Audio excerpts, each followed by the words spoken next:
I remember the day very clearly, although it was more than a decade ago. I had just started art school in a small faraway town, and when I wasn't learning to use a paintbrush, my favorite thing to do was party on the street and go headbanging in a local music club.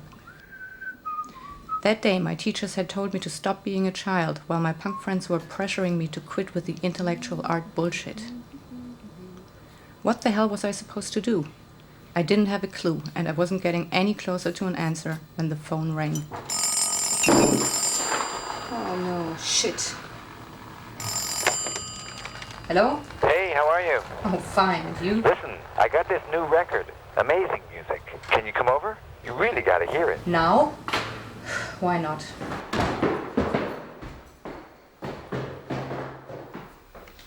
On the strangely fascinating and violent-looking cover, I saw the title Torture Garden.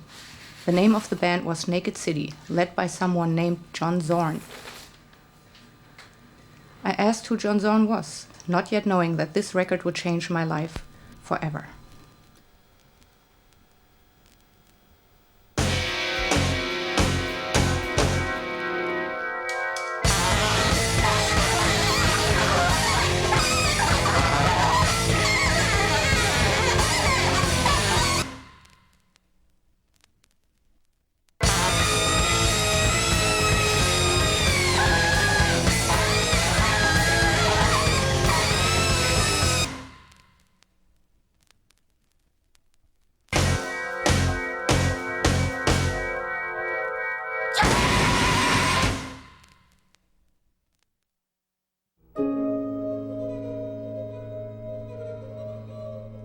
The only way people can really, outside people who don't know me, not my inner circle, but other people, can really, well, they can't experience me at all. They can only experience the work that I put out, which is not me. But people make mistakes in thinking that they listen to Torture Garden, they figure that's who I am. You know, but then they listen to Redbird and they, well, that's me too. So, well, then who am I? Am I, you know, a quiet, meditative person who sits around and listens to the same thing over and over and over? Or am I a violent, aggressive, obnoxious son of a bitch who's angry at the world?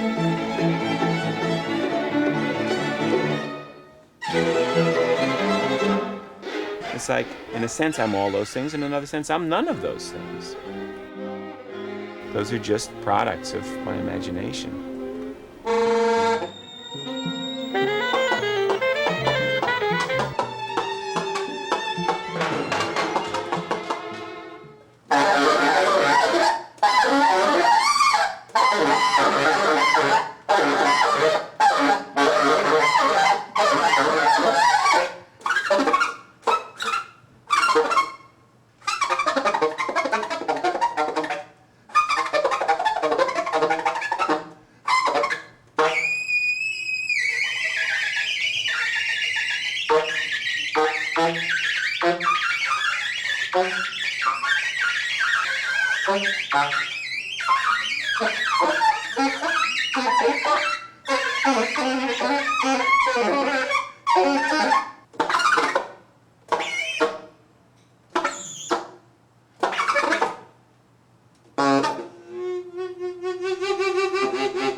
And it is work that I try to make challenging, and but the most important thing is that it's honest. I'm not trying to do something just because it's different, you know. I'm doing what I feel. Like going back to that thing with hardcore, I wouldn't have gotten into hardcore if I hadn't felt what I felt.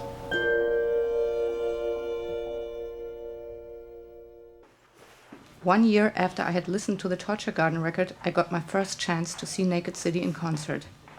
By then I knew I had to meet John Zorn and find out who he was, if there was a way. This seemed to be the moment, so I got to the show an hour early. Excuse me, is this the backstage area? That's what I want to know about. If at least I knew what he looked like. Okay, stay cool. Miss, excuse me. Oh, You're not allowed back here. I thought I could find John Zorn back there. I have something for him. What do you got? A videotape. It's important that he gets it. Give it to me, I'll give it to him. Actually, it's sort of personal. A present, you know. I really should give it to him myself. All right, follow me.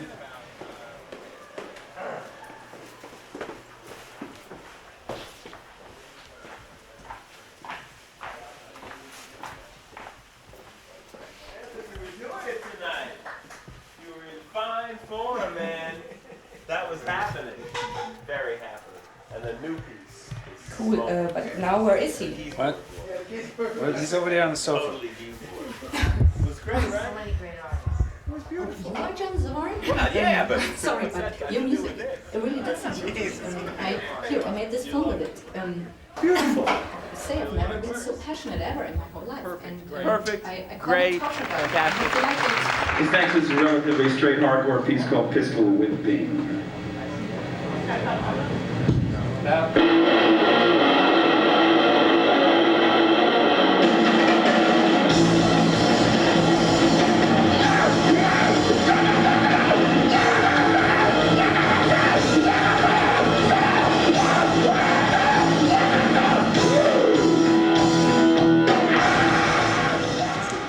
just love him. Isn't he just great? So nice, and he liked the film, and he wants to see more. Yeah, I thought that was beautiful. Dude, you gave me his number. I mean, can you believe it? Just barely. It feels like I have to do something. I absolutely must do something with him.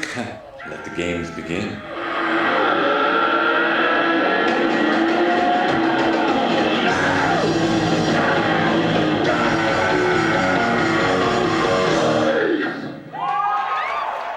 It certainly was the beginning, but of what? I collected everything I could get my hands on. Records, articles, interviews, anything. I was obsessed. I became a fan. And soon enough, I found my answer. I would make another film, this one about John Zorn. Okay, all these little squares on the left side of the page are these cards here. Okay, see them? They all relate to these different cards. At any time in the piece, get my attention, anybody in the group can get my attention and call for any one of these cards. So I'll tell you what each one of these cards does.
So the basic piece is kind of going from one section to another with different people, you know, choosing what happens next. Then the final one of the first four systems, the mouth systems, which are cued by pointing to your mouth, and then a number. Say mouth 4, I pick out yellow 4. With this one, the people who are playing must fade out, and the people who are not playing must fade in. Everybody's involved. Then there's the events. When the card comes down, everybody independently does 3 sound events, which can be long or short, loud or quiet, whatever material you want. But you do 3 events that are separated by silences.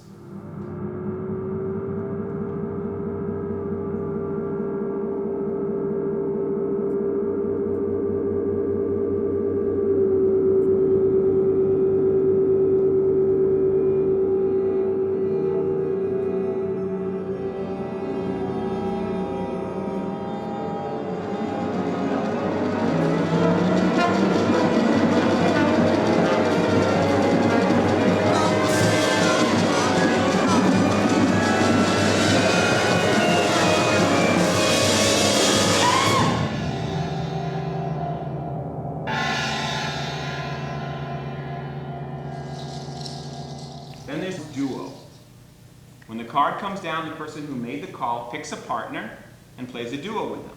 So this is like an improvising system. It's like a game. You can play duos as long or short as you want with whoever you want, as many times as you want, as long as this card is in effect. And it's in effect until someone calls something different.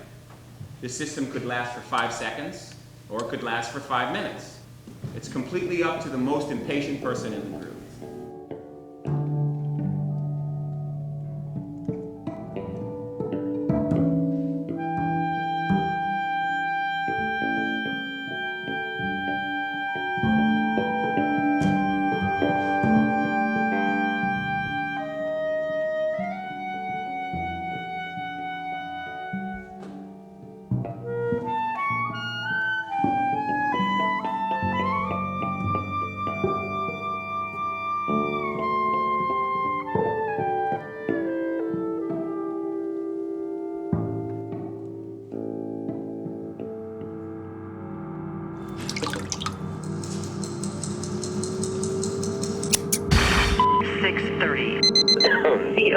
CO. In this seating arrangement we have here, starting with the person who made the call, we go around in order, person by person, with very short, cartoony kind of sounds.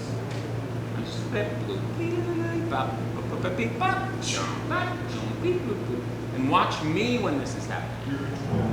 I'm controlling the speed.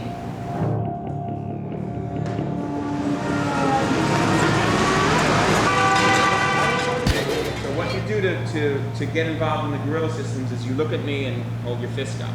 And I say, okay, put on my hat. And then you put on the headband. That means that you are a guerrilla. You can play whenever you want. You can ignore these rules. The possibilities are endless.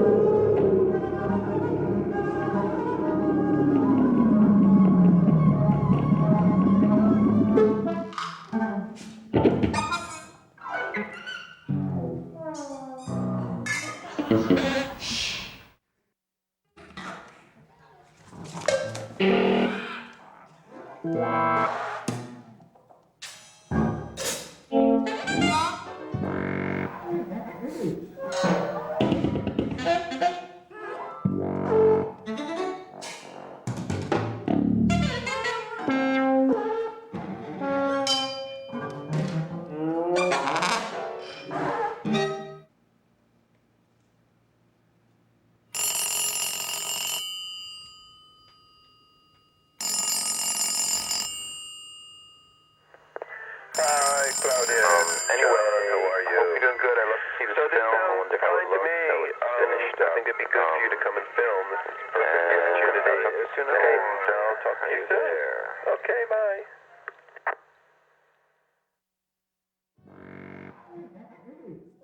I mean, the ultimate truth is understanding your own truth and expressing it in some kind of artistic, poetic way so that other people can then relate your experience to their own experience.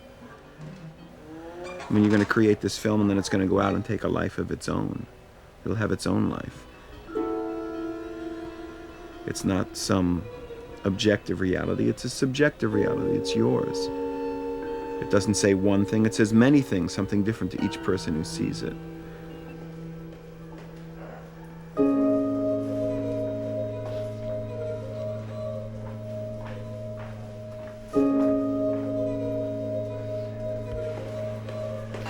Let me get me the camera, I'll film you for a little while. So I got a 112. Yeah, got it. Nevala, 189. Tiferet, 105. On the top, cigar.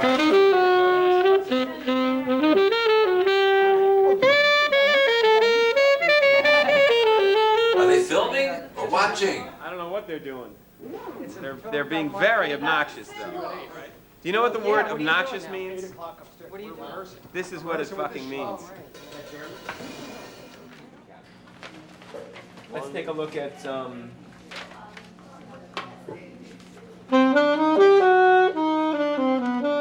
142, Tal Talim. It's a new one. You know, there's that other new one that we rehearsed that we haven't played yet. Rojet, we'll do that Da tonight. da da da da da Ah. da. That one's easy, we don't need to go over, but this one, you think we can do it without Yeah. going over it? So let's try this.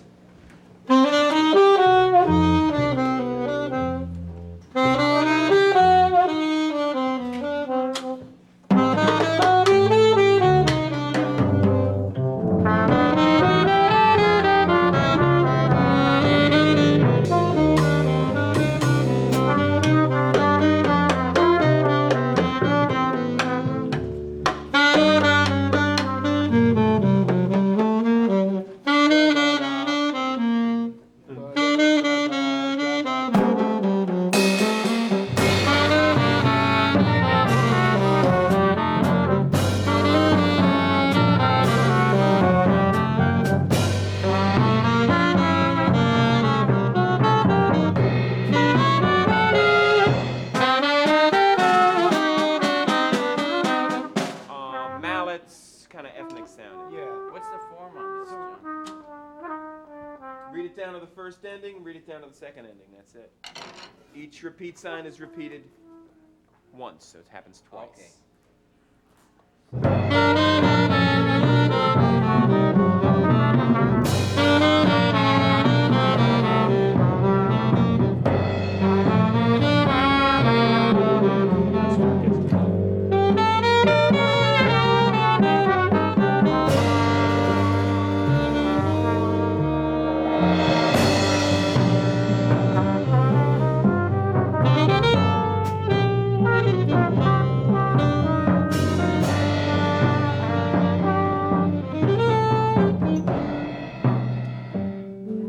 Thank you. Cut. Goodbye. Forever. I hope not. Forever is really much too long. Right? That's an interesting story. That's preserved forever in your film. Yeah. You're gonna have to look at all this shit, right? That's the hardest part. No, not exactly. I think the hardest part is to choose. Yeah, how are you gonna deal with all this footage? Well, originally I wanted to make a film about the music he's doing. This kind of rootless music that draws upon rock, draws upon jazz, draws upon classical, draws upon world music, draws upon whatever we enjoy, whatever we like, whatever touches us. We've created a new kind of music, and they cannot package it. They cannot market it.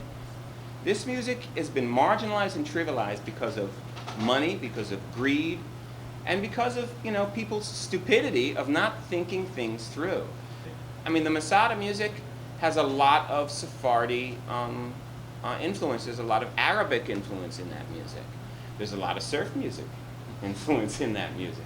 I mean, everything that went into the making of Naked City, all of that music, including hardcore, movie soundtracks, classical music, all of those sensibilities went into the creation of Masada. And a jazz critic comes to see the concert, and they see a trumpet, they see a sax, they see a bass and the drums, and they go, oh, Ornette Coleman meets klezmer. Then I do the same music with Feldman, Friedlander, and Cohen, violin, cello, and bass, and they go, this is so deeply rooted in the Jewish tradition of string music. I could do it with a hardcore band. And then is it Ornette meets klezmer? What is it? I mean, what are these people doing? I'll tell you what these people are doing. They're looking, but they're not hearing. The world is predominantly a visual culture. And that's why most musicians are ostracized from the rest of the world. They hear. And it breaks my heart that most critics can't use their ears better than they can see. He felt misunderstood. I could see that. But where did that put me? Was I a critic too? I certainly didn't want to be. I wanted to see and I wanted to hear. What I wanted most, though, was a connection, a dialogue, a conversation. Interviews can really, I think, not clear things up, but muddy things up even more. You stir up the waters and they get even worse. Because then people tie you down to certain things that you said that a lot of times you wish you hadn't said because the interviewer was an asshole. Or the interviewer is prodding you into a certain direction, or the interviewer has an agenda and wants you to say certain things in certain ways. Or even takes what you say and puts them in other places, which was what we started talking about. John G. Here we go. There is no way I can make a film without putting things in other places. Unless you make it as long as his life is. No one knew better than McCain that Can you hear that? Say, man, I know what's hip. Got a fat track on this record. This is the Big Gun Down reissue. Really, I'm serious. Me too. I mean, you can't please everybody. That's for sure. So the best way to go? You know me, I'm always willing to go up. It's your own way. But still, can I make him my own? I would just do it. I mean, the most personal statement might end up being the most universal one. Yeah, but it can't be just about my reality.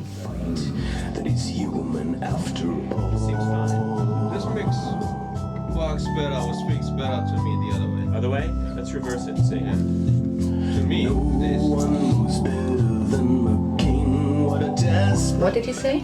Let's reverse it. Reverse it. Well, I could put this here instead. You learn about compositional problems by studying music. You learn about aesthetics by looking at art. And if you work hard and think things through, they become your own. If you're shallow and don't have a very incisive mind, you end up religiously copying things over and over because you haven't gotten through the surface.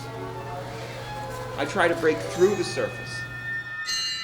Breaking through the surface was exactly what I wanted to do, but it wasn't all that easy. For a while my project reminded me of that cartoon where the coyote is always trying to catch the bird with crazy machinery and never succeeding. Even so, I forged ahead. Cartoon music for me was a real breakthrough in terms of musical form, how it was structured. It seemed to me that it was completely revolutionary for the time. Maybe it was in my subconscious, you know, from watching Roadrunner as a kid and what have you. Maybe it was all the different kinds of music that's used, the quotations. I always loved Ives as a young composer. Ives was one of my favorites, and cartoon music seemed to relate to Ives in some way in terms of quotation and different genres, everything being treated the same slapstick kind of way. But, you know, a little bit of jazz would appear, classical would appear, all these different kinds of things would appear and really in a new way. And it was really, I don't know, revelatory in a lot of ways, and very inspiring. And I used to tape shit off the TV, and I'd have all my little cassettes of Roadrunner was the best because there was no dialogue. I used to listen to it and just try to imagine it without the picture. And it was difficult because we're trained from children to tie those sounds together. You hear da, da, da, da, da, da, da, da, da. You hear someone going up the stairs. It's hard to you know, but I tried to, like, you know, listen to it as abstract music and learn something about musical form, maybe new ways of creating music, ways of breaking established ideas of musical development. Nothing is really developed in that music. What's developed is what you see on the screen. So there's a drama going on. The drama is played out. But to the director, the sound is secondary. To me, the sound was primary. So I tried to find some kind of, you know, analyze some kind of new structures, and I think I learned a little bit about new ways of putting sounds together by the analysis of what happens in Carl Stallings specific. It's Carl Stallings' cartoon music. And where's our drama? Here. I'm still waiting on the phone, looking at all the letters he wrote me. It seems the harder I try and the closer I want to get, So it goes on like that? the more I drift away. It's too early for that scene. Let's start again. Over the course of making music, I've learned to speak in many musical languages, and I think it's really important as a composer to speak to different musicians in their own terms and in their language. So the compositional process is imagining a music and communicating it to musicians. And whatever that communication is fine. If it means you got to rap it down to them, then you rap it down to them. If it means you got to tell them to, you know, play like a drunk falling downstairs, you tell them that. If it means you got to write it down on paper, you write it down, or anything in between.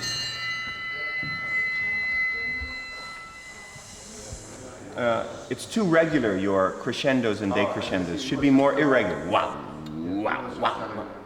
Yeah, right. So like it's that. more bouncing. Bouncing back and forth, yeah. With them. Yeah. And also, whenever those wind machine where you stop it with the hand, that was perfect. You should do that same thing earlier when you use the wind machine and you stop it.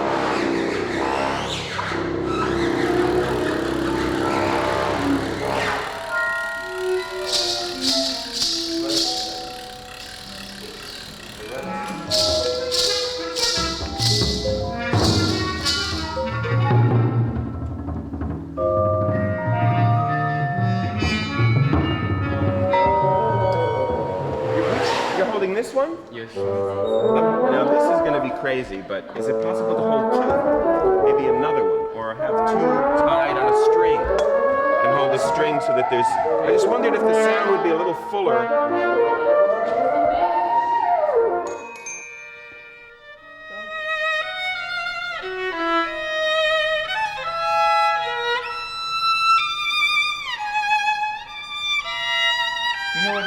It's like a lot of small little thoughts that add up to one idea. Yeah. And it's got to sing and kind of tell a story. It's got to be expressive.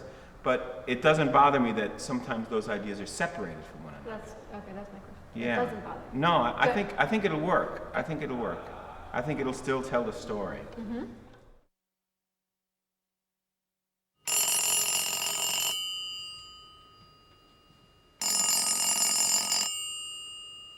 Please leave a message. Thank you. Yo, Claudia, it's John Zorn, calling you early. Hello? How are you? Oh, this is John Zorn. I'm at Tucker's today. I'm mastering play. Oh, which record are you doing? The Morricone record. I think it'd be good for you to come and film. This is a perfect opportunity. Tucker Studio Uptown? Yeah. That sounds great. I'll take the N train and be right there. That'd be great. Okay. Okay, see ya.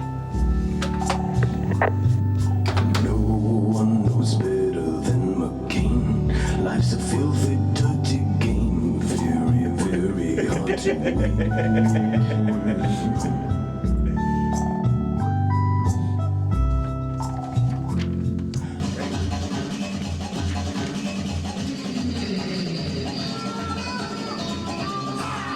Going towards the percussion.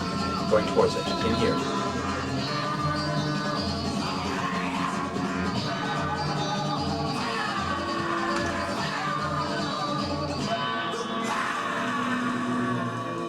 Everything goes through the Zorn filter in some strange way.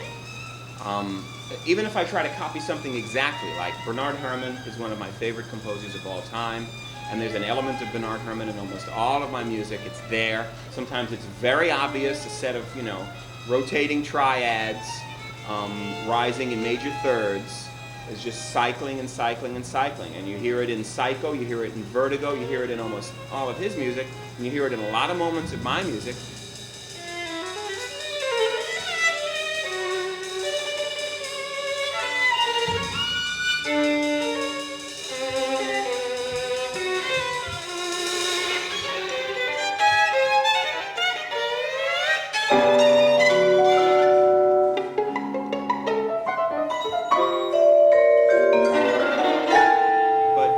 Trying to copy it exactly, I can't copy it exactly. It becomes something else. And also in involving other people and having, say, Bill Frisell play them, he puts his weird twist on it. He puts his voicings on it. So it's not just me, but getting other people involved in transforming something and making it something else. I mean, the Morricone record could be used as an example of that, of taking someone's music and making it my own. The rest of the record is boosted. It's all boosted the 8. Okay. So this is correct relative. Let's take a look at this track. This track should be cool all the way through. Yeah, it's like a big crescendo. Seems cool, right? This volume? Yeah. It's beautiful that it's pared down at the beginning. It's supposed to after that huge. It's going to the climax, though. Now, Kaz, you thought about adding an ambience overall to the whole record? It was a little bit condensed. Yeah. It's like not going up. If we can give some kind of ambience to give just touch of air or something on top. Yeah, that would be helpful. Well, let's try it and see Yeah. how it feels. Okay. Let's just go 1, 2, 3. Through. Sicilian. Middle.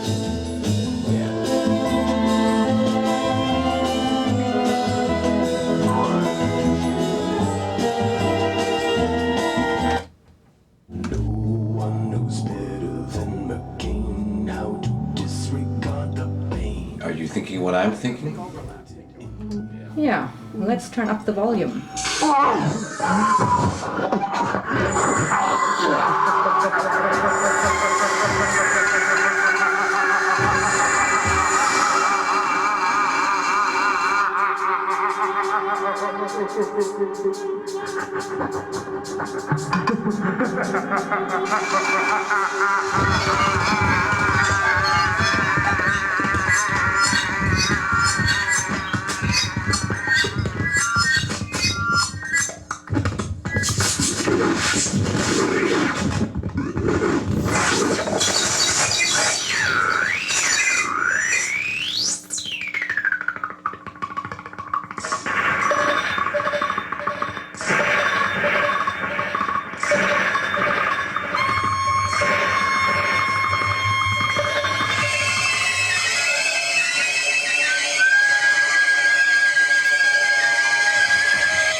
And off goes the light. You think that was on purpose? No, not likely. Try to imagine it. Try to imagine it. Try to imagine it without the picture.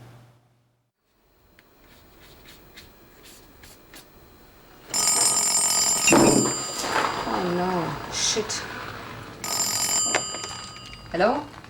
Hey, how are you? Listen, I got this new record. Amazing music. Wait, I'll play it for you. Can you hear it? Sounds great, but I have a sort of water disaster going on here. It's dripping all over the place. I have to call you back. Oh. Okay. Bye.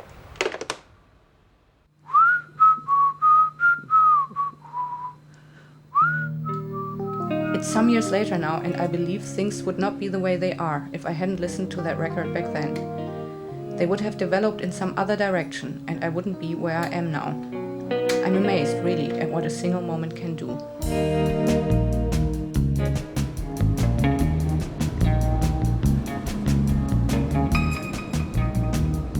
Most of my work involves the manipulation of musical blocks, moments, which is something that Stravinsky was famous for and something that Stockhausen maybe took another step in moment form. Each moment is complete in itself, like building blocks, and the moments are positioned one after the other in a linear fashion so that it ends up telling a story.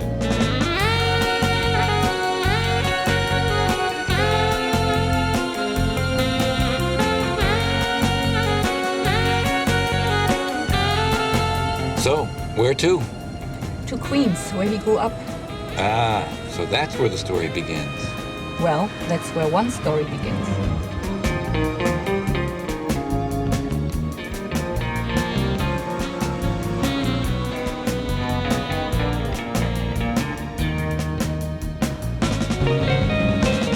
Isn't it strange? You can find the place where he comes from, but you can't find him. That remains to be seen. Here we are. So, this is what actually happened. By plan or chance, who knows? But I've collected thousands of moments, and now I'd like to connect them together and make a story out of them.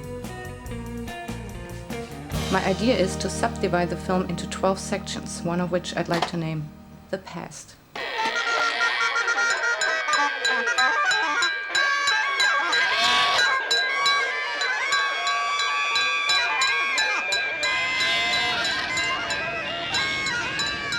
Well, we're talking about blocks again, about things that change in block format.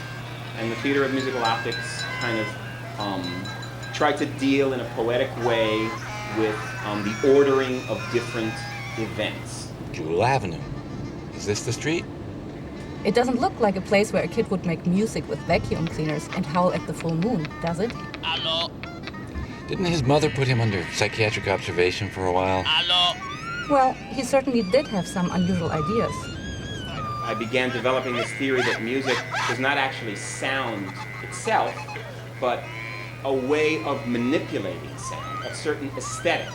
And is it possible to then work with a visual medium in a musical way?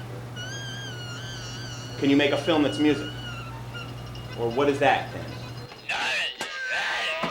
Was it decided back then already what my path would look like? And his? I created my own place to play. If I had to play in my apartment, I played in my apartment. I put posters up myself, in 1974 in New York. And sometimes I put them underneath cars. Sometimes I put them up after the show was over. In fact, I started to believe that that was the best way to do it, because you get the promotion, but they wouldn't hear the music. They'd see your name, but they didn't see how sick it was. I just started playing. One section of the film I'd like to name The Present, and another one The Future.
Is this what the future looks like? If the present is a moment, maybe the future is imagination, while the past is memory.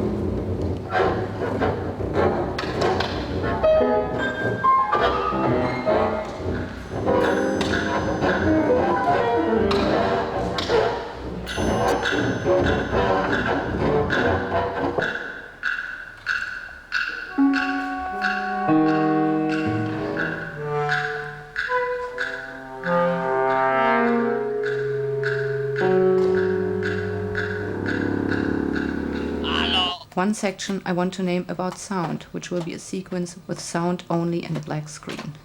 And another one I will name about time. This system could last for 5 seconds, or it could last for 5 minutes. How long is a minute? How long is a second? How long is one moment?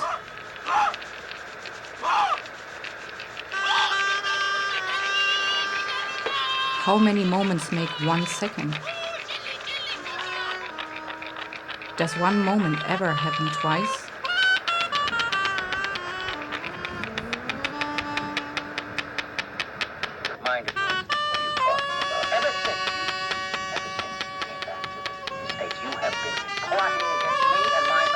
time is not only a linear progression of amounts, it's a more vertical conception, an energy that appears immediately everywhere and can be collected, balanced, and regenerated in pockets of information.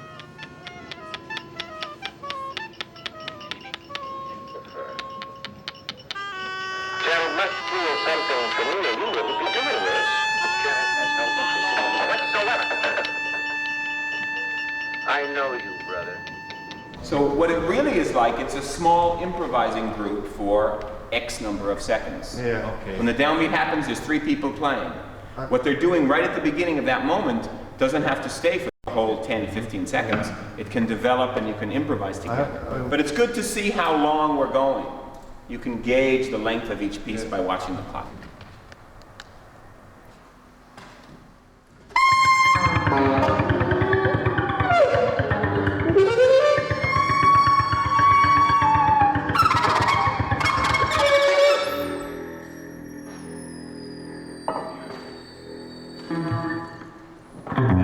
Sometimes 1 second is enough.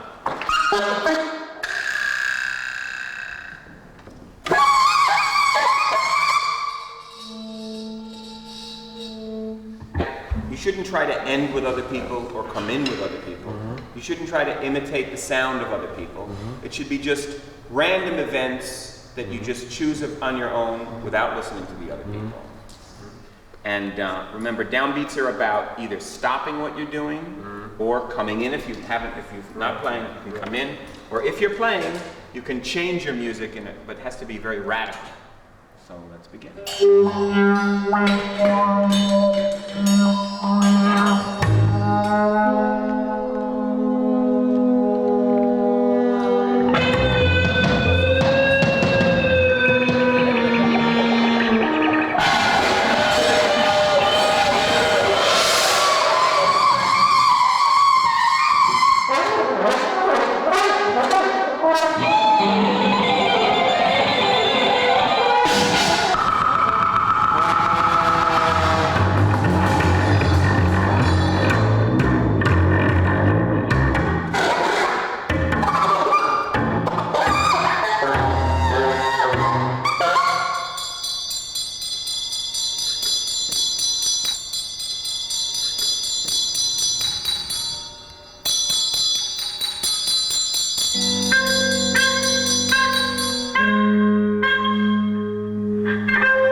So, what is time actually? Can it be stretched or bent?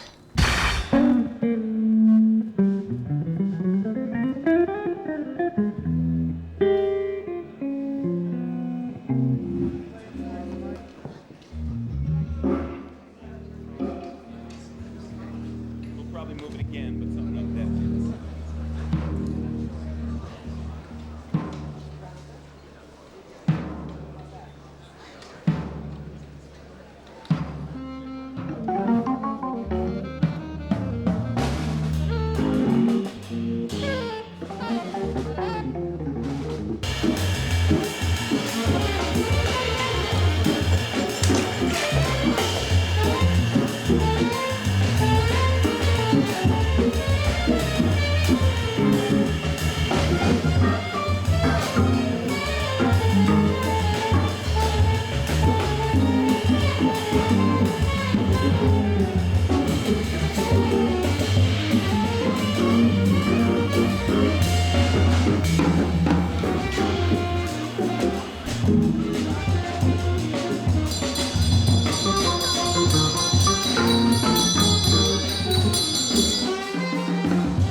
There are a lot of questions about time that I will ask Zorn, if he has time for an interview.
Claudia, it's John Zorn. Are you there? I don't know if you're in New York or what, but I got your package, and don't worry, everything's fine. I want to do this movie, absolutely. Wow, time is really passing so fast. The pictures you sent look great, and when you're back in New York, we'll, get together. We'll, do the interview, the talking. You can shoot some stuff at my house, and we'll proceed on this just bit by bit. You just gotta be patient, and it's all gonna be fine. I can't believe how much time passed in just a second. Yeah, I think it'll be really, an exciting project, and I'm totally into it, don't worry. It's just, taking some time. So keep working on it, and we'll talk soon. Okay, bye. It seems like 1 year has passed since I got that message. Something you say one day could be very irrelevant to what you become a year from then. But once it's documented and put either on paper or on film, or you become tied to it, and people experience what they think you are through what you've said in the past, and people grow. The interview never happened.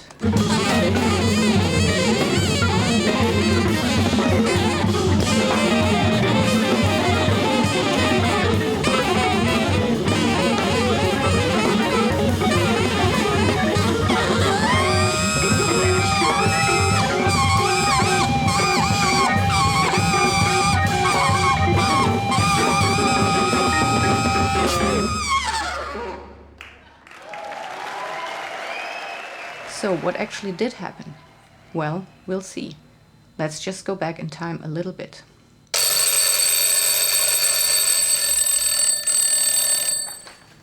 At this point, I hadn't heard from Zorn in several months. I had moved to New York a while ago, but now that I was here, he seemed to have disappeared. He didn't answer any of my calls and my faxes. Had he changed his mind? Nothing.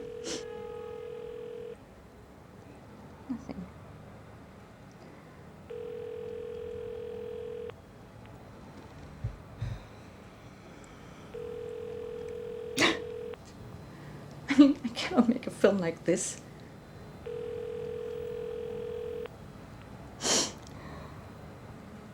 I mean, shit, I've been waiting for this interview for a year now. Really. I was worried and unhappy, and after yet another pointless attempt to call him, I felt I had to do something. Well, the best I could think of was to send him a letter.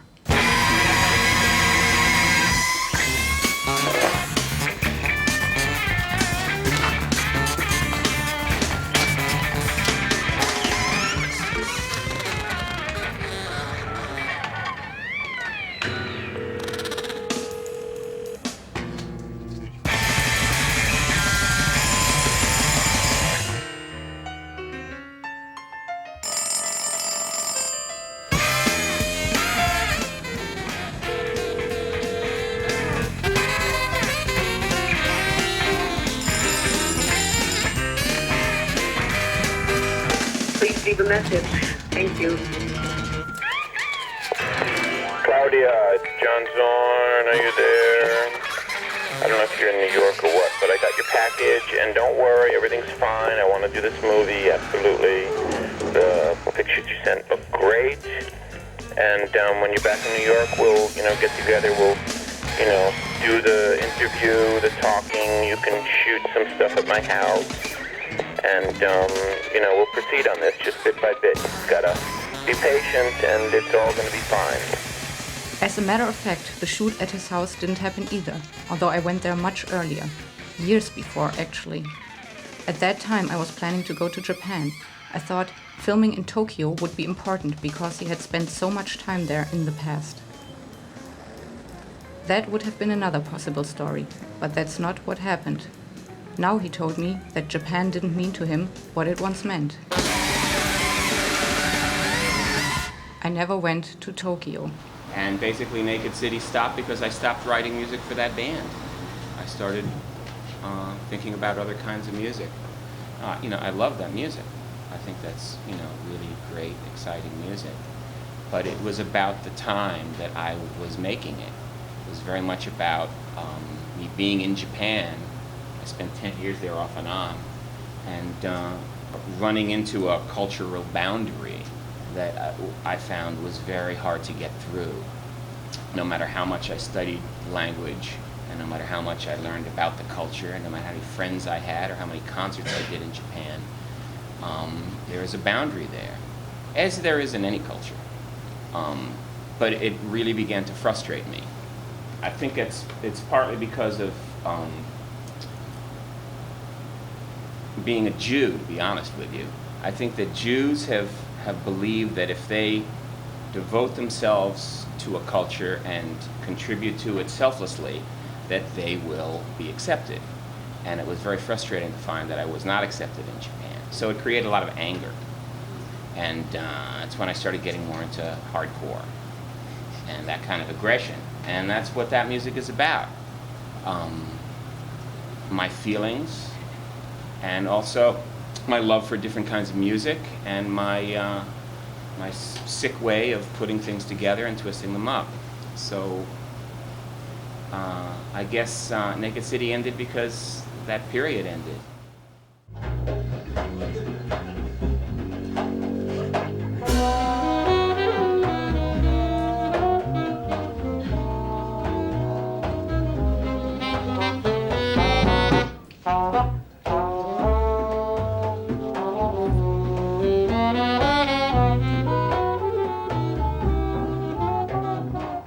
Wasn't it around that time Naked City had just broken up when you came out with your band Masada, named after the Jewish fortress in Israel?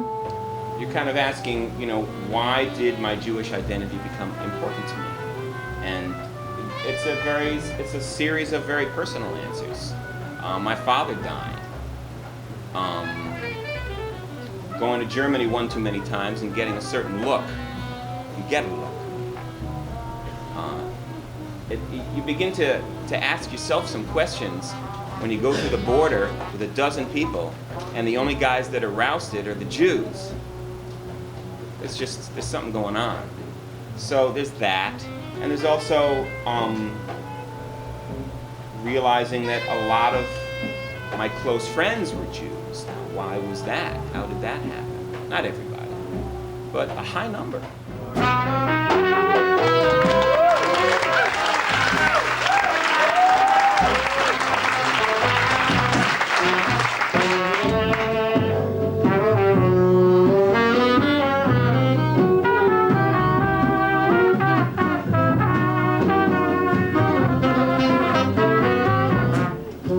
It was a slow kind of evolving. It wasn't like I woke up one day and said, okay, yeah, I'm going to put on a shirt with a Jewish star and I'm going to do some Jewish music and that's my next thing. I mean, I can honestly say that there's probably a lot of people that believe that. And it twists me up inside.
At that time, I started another project too, inspired by Zorn's first Radical Jewish Culture Festival.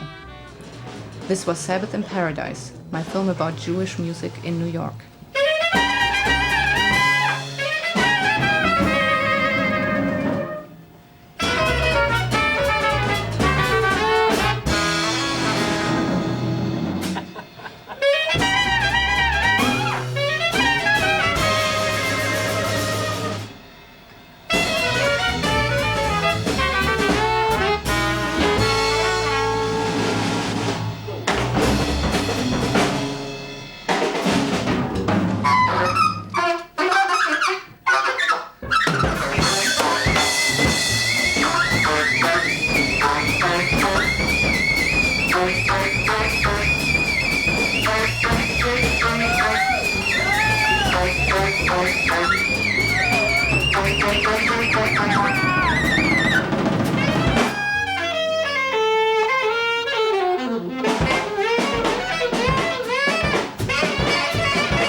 And when I finished that movie, I told John Zorn for the first time that I wanted to make a film about him.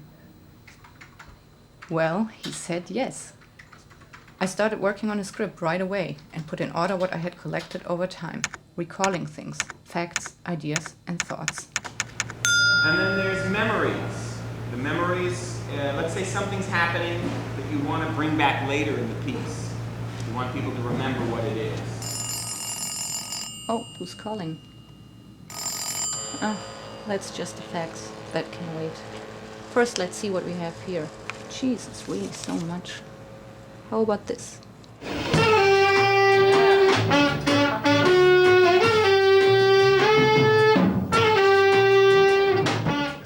Haven't I seen that before? I guess that's right. Actually, I don't need to use too many images from the past. After all, I have enough new footage.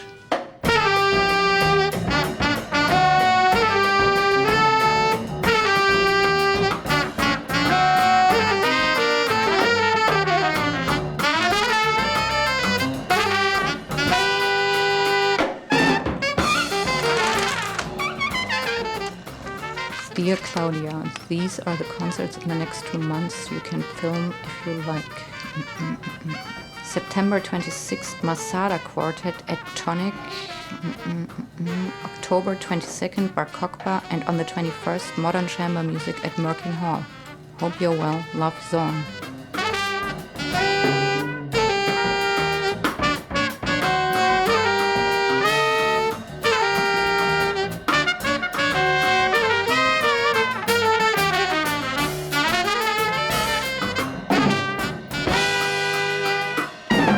Imagine you have the sky at night with all the stars.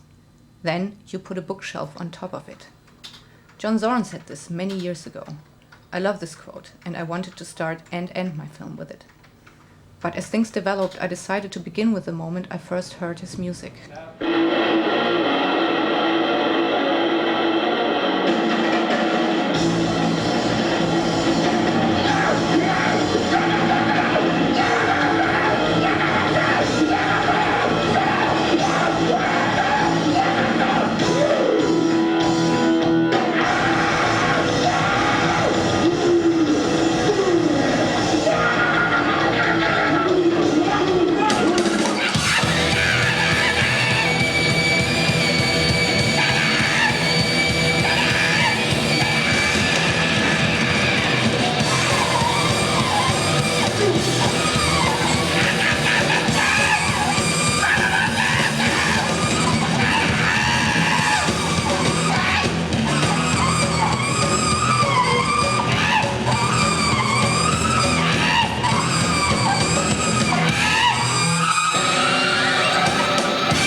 As I worked, my ideas and all their possible combinations kept multiplying, like in one of those stories by Kafka where the world expands as the main character tries to go through it. I believe that composition is hard work, and that it's fun, and it's about problem solving. And over the 25 years or so that I've been in the public's eye making music, the way I've managed to stay interested in writing music is that I managed to pose myself different problems and different questions.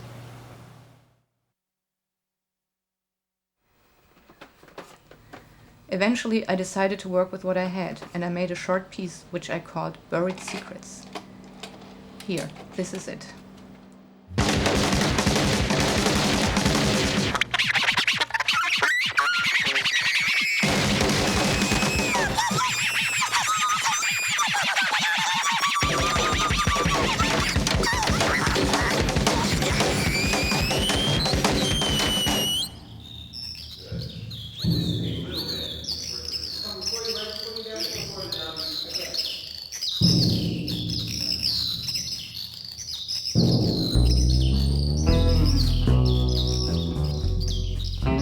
Outside people who don't know me, well, they can't experience me at all. They can only experience the work that I put out, which is not me, just like your child is not you. That's a big mistake with a lot of families, is a lot of parents identify with the kid so much they want the kid to become what they want it to be. It becomes an extension of their own ego, their own personality, and if the kid becomes something different, then they feel like they're being dissed or something. It's the same thing with any kind of work, whether it's your film or one of my records. You put it out there, and it does its own thing. Why not?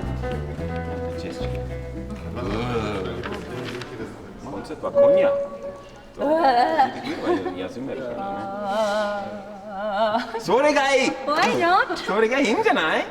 俺はいいよ。俺はいいよ。俺はいいよ。 Huh? やりたければ。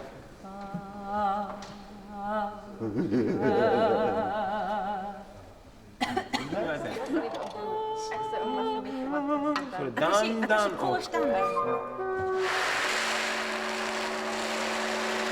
Yeah, we need like some wax paper. It's at 160.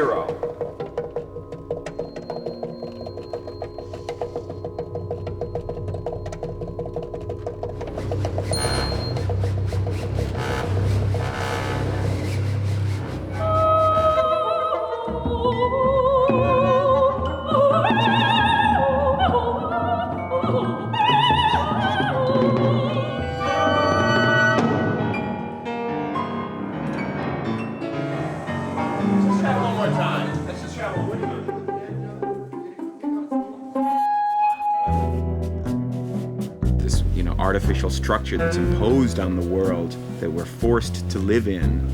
It's there because governments have put it there. Governments have put carrots in front of everybody's face so that they're running after this thing they can never get.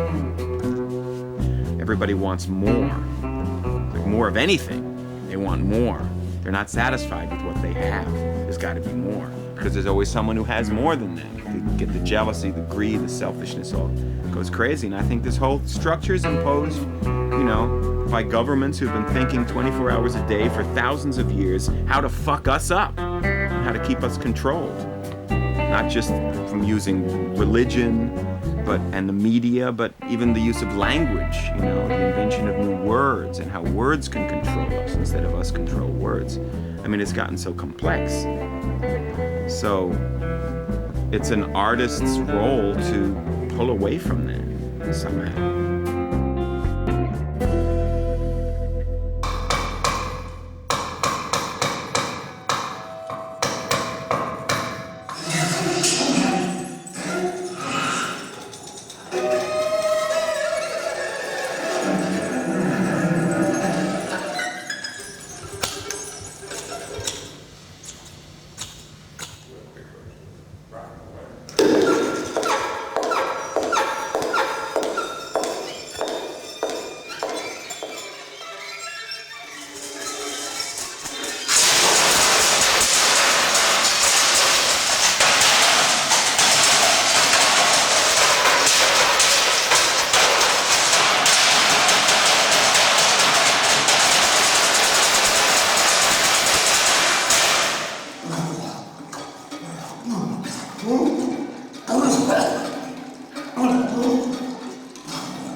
So the whole thing is like, an artist is, to me, is separate from society in a lot of ways. And needs to follow their own vision without compromise and without influence from the evil forces that is surrounding you.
Forces are strong, and those are the forces that brainwash everybody and turn them into, robots. And all those people wish that any creative person would just go away and die.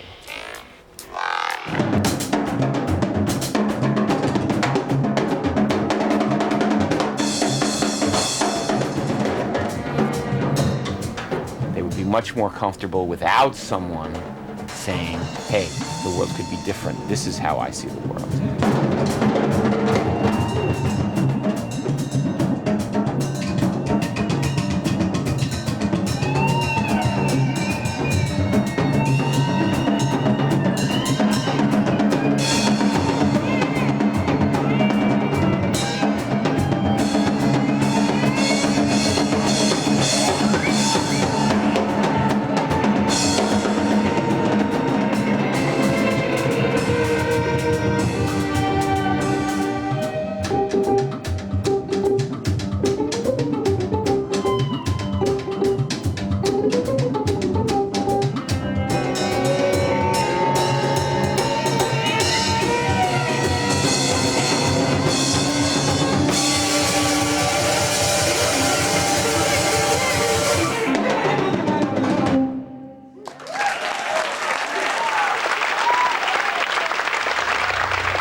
So for me, I would rather really limit my access to that world. I don't want to look at newspapers, magazines, TV. I'd rather just concentrate on what's important and eliminate all the distractions. What And is important? doing music is what's important for me in the most honest way that I can. Now I wanted to show Zorn what I had done so far. He hadn't seen a single frame yet, and I was very curious about what he'd say. I actually planned to film that session and make it an episode of the movie itself. But then I realized the movie felt complete already, or better, incomplete in just the right way. So when I finally talked to John, filming him watching this film no longer seemed necessary. I hear different kinds of music, and I'm always listening, I'm always buying CDs and checking things out, and some things attract me and other things don't. And they come into the circle of my world. They're kind of absorbed into who I am, and then they come out in different ways. And you begin to sense where to go. It's through a lifetime of buying these things and getting burned and getting your life changed just so many times. So why did that record change my life? I realized that I can combine or put together things the way I want instead of the way other people want. When you're the kind of artist that I strive to be, you want to do more than just give people what they want. You want to challenge yourself first, and challenge the musicians second, and not even think about the audience. And I thought this is what John Zorn did with his music, with Torture Garden. Although it did seem difficult to combine these things. Well, see, that's an example of setting yourself a musical problem and trying to solve it. I was trying to get as many different kinds of music together in one place and create a composition that had compositional integrity, but do it like in 6 seconds or in 30 seconds. Keep it under a minute in the hardcore tradition. And that is something that I learned. Everything can be treated the same. It's not that I have to value this more or this less only because other people tell me to. Art school teachers, punk friends, it doesn't matter. So for me, it was not only a revelation in musical terms. I thought that it could be a live concert.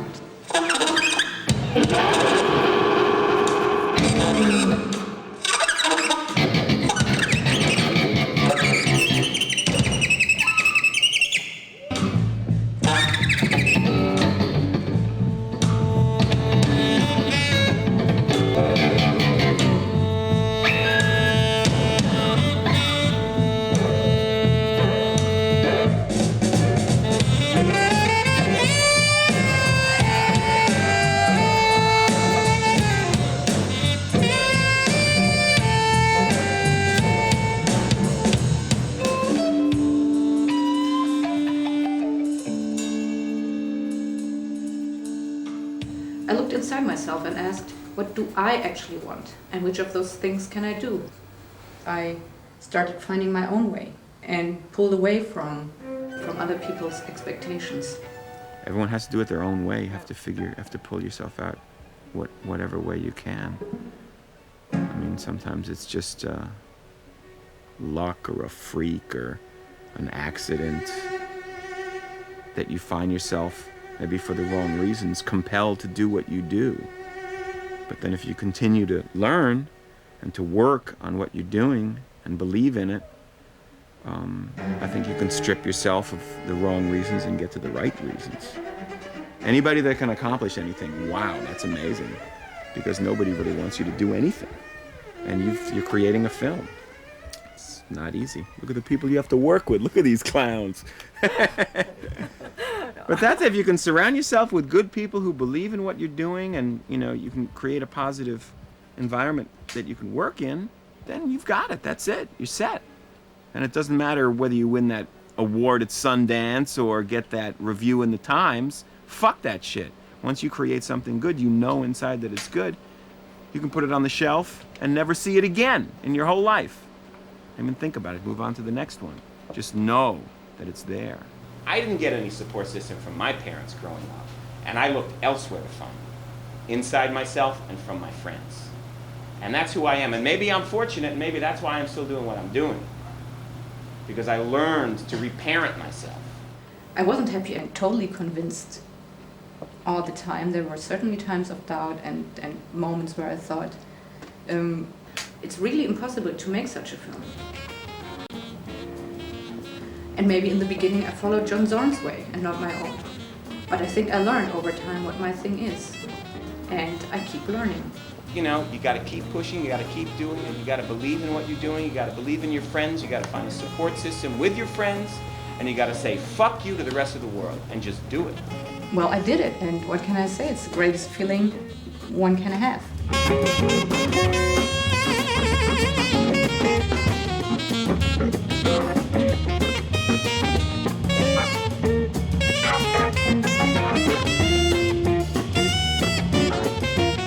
Imagine you have the sky at night with all the stars. Then you put a bookshelf on top of it.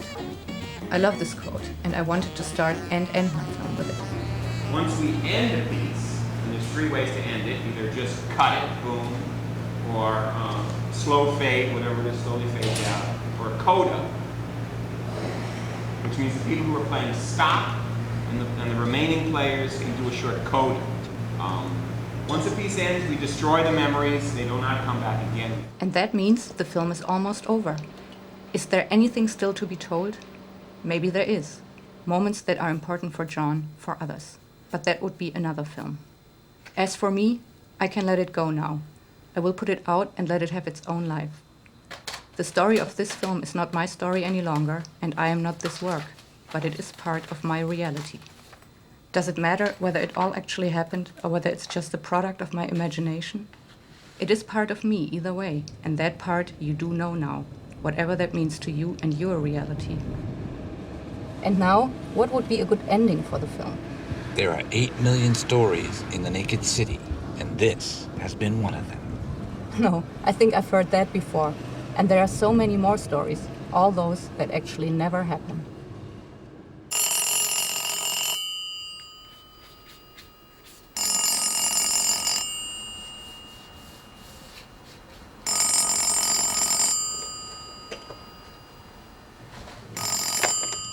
Hello?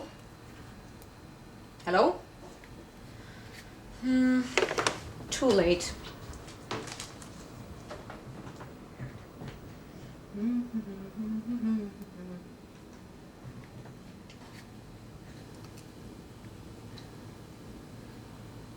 All right. I think I'll give this picture a title now.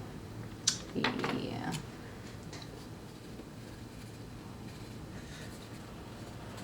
Imagine the sky at night with all the stars.